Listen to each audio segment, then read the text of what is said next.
네, 여러분 안녕하십니까? 현상에 대한 분석을 통해 문제의 본질을 파악하고자 노력하는 김로벨TV입니다. 예, 오늘은 버블에 대해서 좀 말씀을 드리겠습니다. 요즘 주식 시장도 이상하고 많이 떨어지죠. 그 다음에 아파트 가격도 뭐 매기도 없고 떨어지고 있다, 그런 소식이 들립니다. 그것뿐만 아니라 경제 전반이 좀 우리가 보기에 위험하지 않습니까? 물가도 많이 오르고 무역 적자도 계속 나고. 그래서 저는 이게 이제 우리나라의 버블이 붕괴되기 시작했다. 저는 이제 그렇게 보고, 오늘은 버블 붕괴 전에 나타나는 신호와 사전 신호와 징조들에 대해서 말씀을 드리겠습니다. 여기에 보면은 밑에 이제 그림을 보면은 기준금리를 올린다.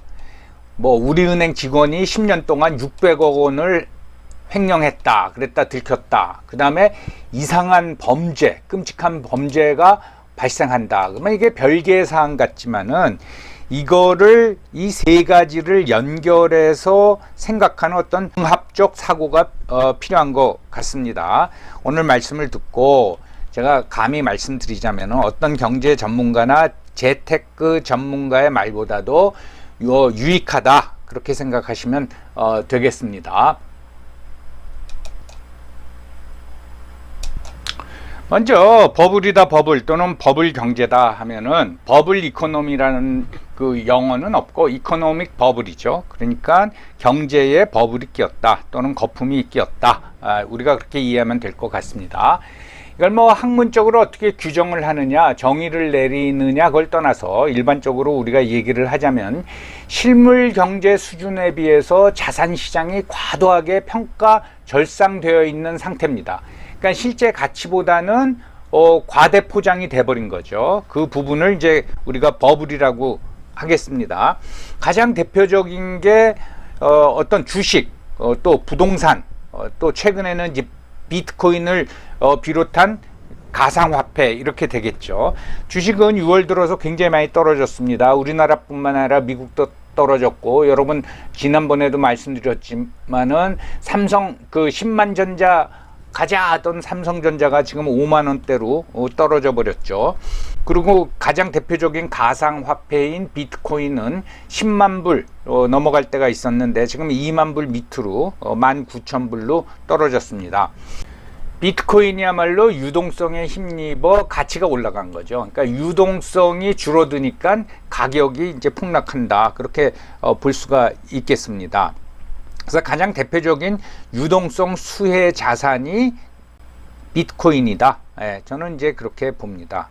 그리고 뭐 이제 채권은 개인들이 별로 거래를 안 하고 대개 기관들이 거래를 하니까, 그래서 개인이 이제 관심을 가지고 있는 자산 시장, 즉 주식과 부동산, 가상화폐, 이게 굉장히 지금 흔들리고 있는 겁니다. 이 버블 경제에서는 문제가 뭔가 하면 이러한 특정 자산 시장에 대한 이제 과잉 투자가 일어나니까 그 현금이 다른 분야로 가질 못하죠. 그래서 다른 분야의 부가가치 창출이 이제 위축이 됩니다. 그리고 이거로 인해서 소득 양극화가 벌어지죠. 그러니까 버블 분야에서도 그 돈이 몰리지만은 돈 버는 사람은 아주 극소수고, 그리고 이제 대부분은 벌질 못하고 오히려 이제 손실을 봅니다. 이에 따라서 심리적 양극화도 일어납니다. 예, 그러면은 상대적 박탈감이 커지죠. 나는 안 했는데 그 사람들은 그 시장에 뛰어들어서 돈 벌었다. 돈 번 사람 얘기만 들리죠. 또 자기도 참여했는데 나는 잃었다. 근데 뭐 10배 번 사람이 이때더라. 그러면 이제 상대적 박탈감. 그래서 마음이 이게 이제 좀 안 좋아집니다. 그래서 이상한 범죄도 많이 일어난다고 하겠습니다. 그래서 결국은 이런 이제 버블이 시장을 왜곡시키고, 말씀드린 대로 다른 분야는 성장을 못하는 겁니다. 그러면 이게 이제 경기 침체로 이어질 수 있고, 이게 심화되면 이제 버블 붕괴가 된다고 말씀을 드릴 수 있겠습니다. 그래서 버블 경제라고 우리가 이제 말을 하자면은 거품 경제, 이거는 경제 호황이 아닙니다. 일부 극소수만 돈을 버는 거죠. 이러한 버블 경제는 왜 일어나느냐, 여러 가지 이유가 있겠지만은 가장 큰 건 소위 말해서 과도한 유동성, 즉 돈이 시중에 너무 많은 거죠. 그래서 수익을 찾아서 움직이다 보니까 주식이나 부동산, 가상화폐로 이제 많이 가게 되는 건데, 유동성을 아무리 공급해도 이게 개인의 그 주머니에 직접 꽂히는 게 아니지 않습니까? 그래서 개인이 유동성 장세에서 쓰는 돈이라는 건 주로 대출을 받아서 쓰는 거란 말이죠. 그러니까 자산 시장에 들어간 돈의 많은 부분이 부채다. 그렇기 때문에 버블이 꺼지면은 심각한 문제가 발생하는 거죠. 그래서 이렇게 과잉 유동성을 공급하는 정부도 상당한 문제가 있다고 하겠습니다. 이게 우리나라뿐만 아니라 전 세계적인 현상이죠. 우리가 풍선을 불어봐도 알고 또 비눗방울을 해봐도 알겠지만은 거품은 너무 커지다 보면 이제 터지죠. 아니면 풍선 같은 경우에는 팽팽하게 불어놓고서는 그 풍선 끝을 아무리 꽉 조여매도 그 바람이 점점 빠져서 며칠 지나고 나면 거의 뭐 납작해지지 않습니까? 그래서 이제 버블 경제는 해소될 수밖에 없는데 여기에는 세 가지가 있다고 하겠습니다. 먼저 첫째, 버블이 서서히 빠진다. 이걸 소위 이제 연착륙이라 그러죠. 연착륙이라고 그러고, 급속히 빠진다. 이게 이제 경착륙이죠. 지금 미국 경제 전문가들이 하는 얘기를 들으면은 미국 경제가 버블이 굉장히 끼었는데 연착륙하긴 틀렸고, 너무 이제 그 미국 중앙은행 페드라 그러죠. 페드가 너무 금리를 늦게 올렸다. 그래서 연착륙하긴 틀렸고 경착륙할 것 같다. 이 급속한 이제 경기 침체가 올 것 같다. 그런 우려들을 많이 하고 있습니다. 자, 버블이 서서히 빠진다, 연착륙, 버블이 급속히 빠진다, 경착륙. 근데 버블이 터질 수가 있습니다. 그게 바로 공황이죠. 어떻게 보면 우리가 경험한 IMF도 거기에 외환위기도 거기에 해당되는데, 이런 이제 급변 사태가 나타나게 되는 겁니다.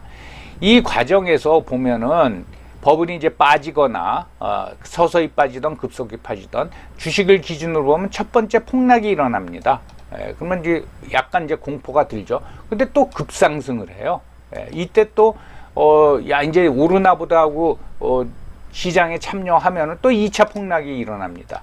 그래서 결국은 두 번 손해보게 됩니다. 요거에 대해서는 이따가 말씀을 드리겠습니다. 그래서 급상승과 폭락이 반복되면서 자산을 모두, 대부분의 경우 개인 투자가들은 상실하게 되죠.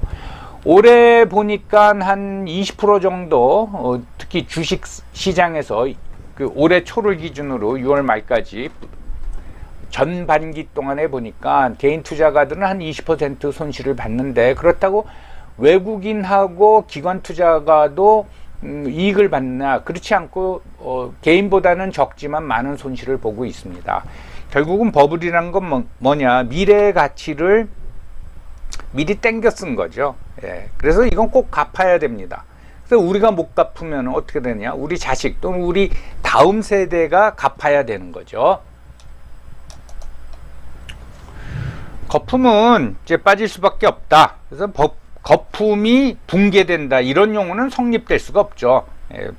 뭐 버블이 터지거나 버블이 빠진다라고 할 수 있지만은 버블 붕괴라는 용어를 많이 쓰기 때문에 저도 그냥 붕괴라는 용어를 쓰기로 하겠습니다.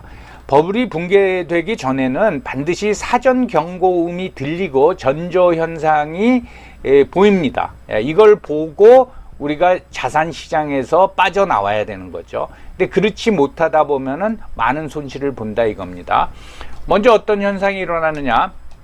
여러분, 부동산은 갑자기 가격이 급등합니다. 우리가 2019년, 20년에 경험한 건데, 그럼 이제 가격이 급등하면은 부동산을 가지고 있는 사람은 값이 더 오를 것 같으니까 안 팔고 있죠. 오를 때까지. 그리고 부동산을 살려는 사람, 뭐 주택이라고 하겠습니다.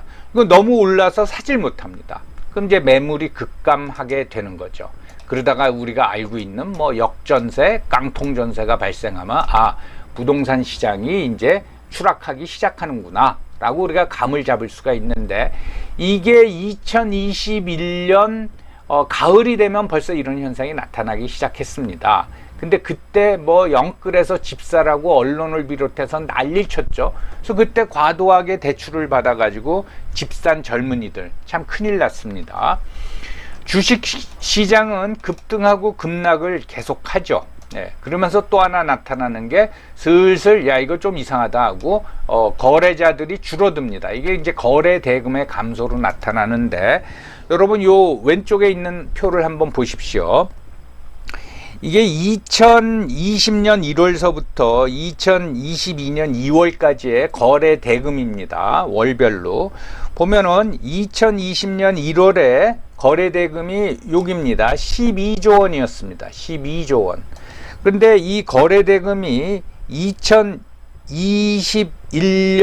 1월 딱 1년 후면은 42조 원으로 늘어납니다.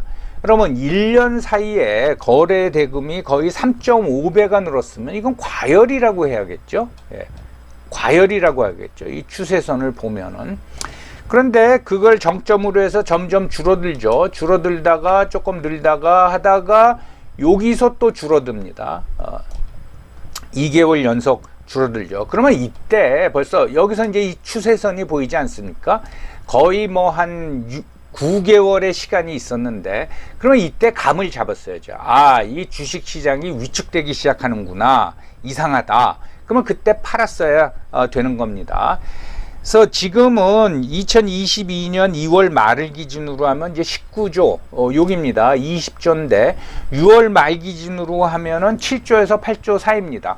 그러니까 한 1년 반 전 21년 1월에 비하면은 거의 뭐 6분의 1 수준으로 줄어들었죠.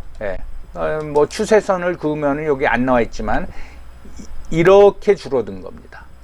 여기로. 그러면 이 기간 동안에 진즉에 주식을 팔고 빠져나왔어야 된다는 거죠.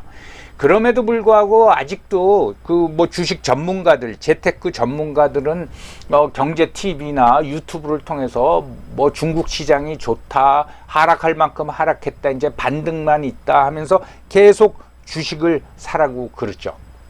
거기에 이제 속지 말자 그 말씀입니다. 그런 거가 답답해가지고 어떤 하나의 우리가 이제 기준을 삼을 수 있는 제가 김로벨 무슨 뭐 버블 지수를 만든 거 아닙니까? 다음 영상에서 좀 그것을 수정한 거를 다시 한번 소개해 드리고자 합니다. 자, 아까 주식 여기 이제 주식 급등 급락 거래 대금이 이제 감소한다 그랬는데 여기 이렇게 이제 나와 있죠. 여러분 한번 보십시오.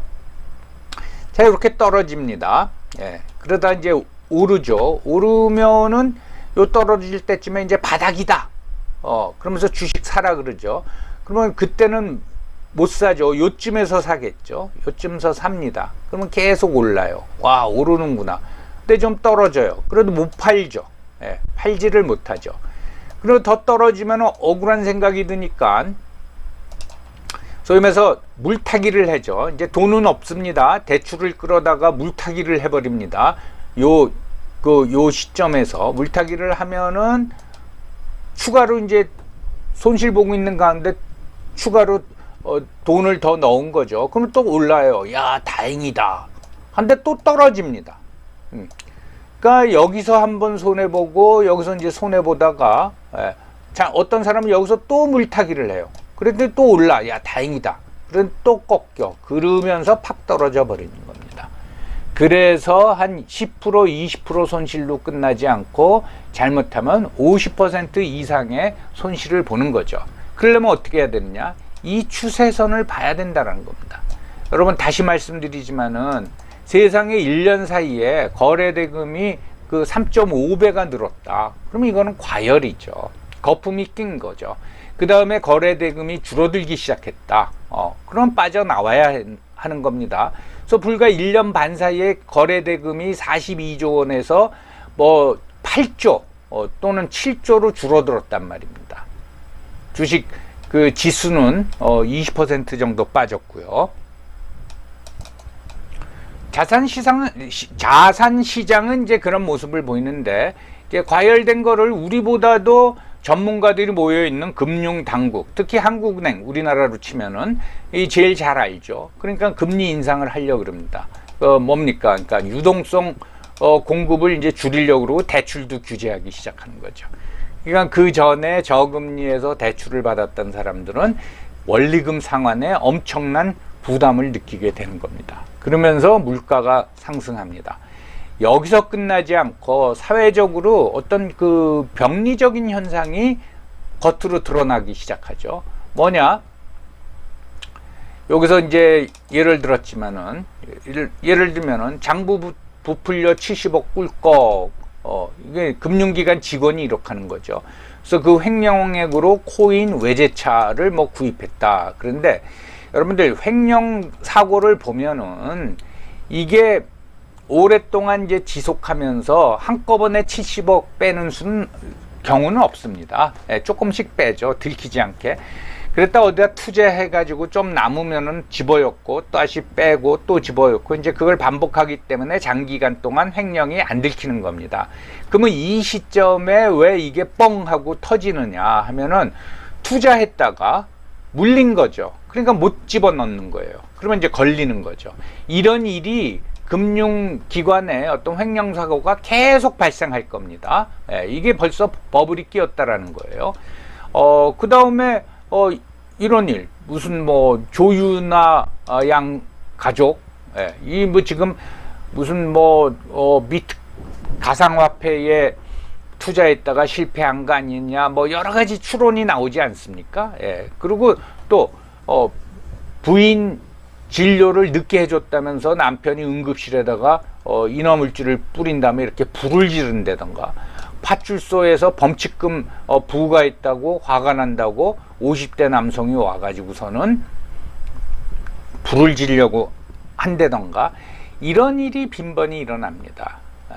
이게 어떤 그 좌절 또는 분노죠.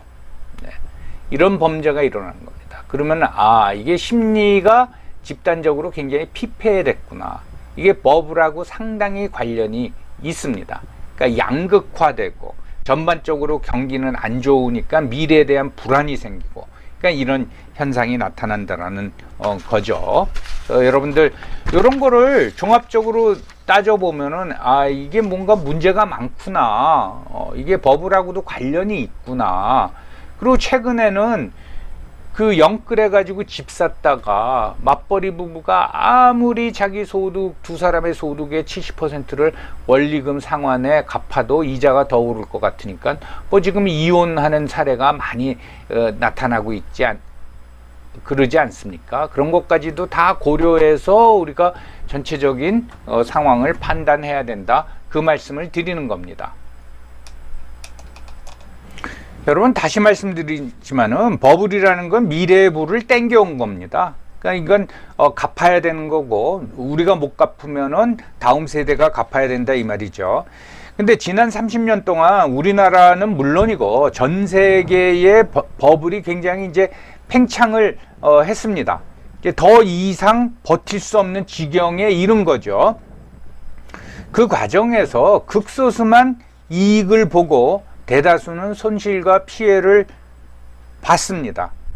그 다음에 버블이 정작 터지면은 모든 사람이 그거를 이제 갚아야 된다라는 거죠.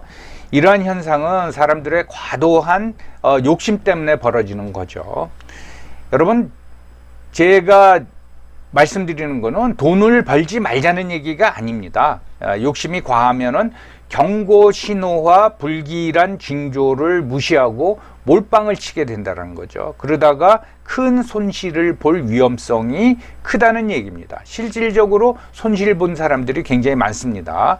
그래서 무리하게 대출을 받아 뭐 아파트를 사고 주식과 가상 화폐에 투자한 영끌족들, 정말 저는 큰일이라고 생각합니다. 참 안타깝습니다. 여러분, 오늘도 경청해 주셔서 감사합니다.